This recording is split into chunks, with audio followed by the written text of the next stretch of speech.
Right. Hyderabad కేపీహెచ్బీలో యువకుడి missing కలకలం రేపింది. పవన్ అనే యువకుడు ఈ నెల 6న ఇంట్లో చెప్పకుండా వెళ్లిపోయాడు.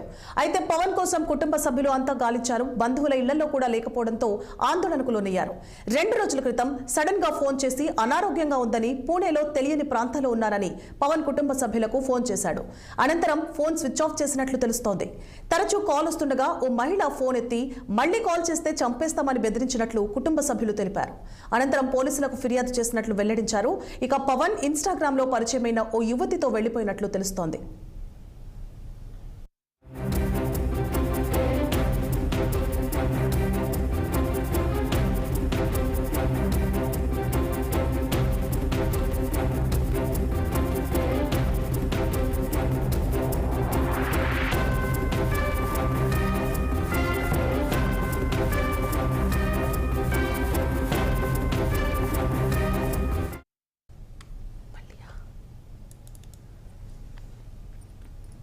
రైట్. హైదరాబాద్ కేపీహెచ్బీలో యువకుడి మిస్సింగ్ కలకలం రేపింది. పవన్ అనే యువకుడు ఈ నెల 6న ఇంట్లో చెప్పకుండా వెళ్లిపోయాడు.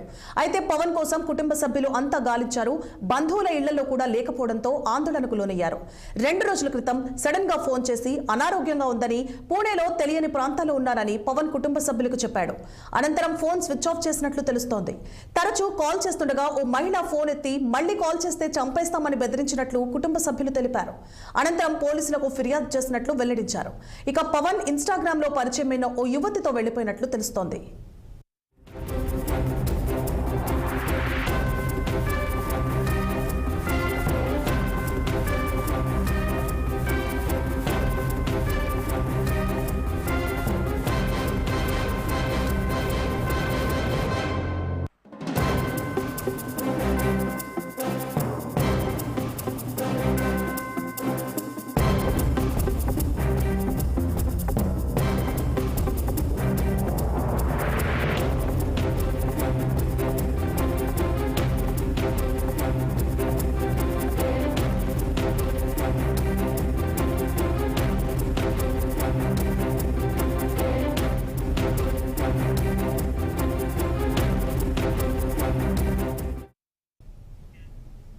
శ్రీశైలంలో మహాశివరాత్రి బ్రహ్మోత్సవం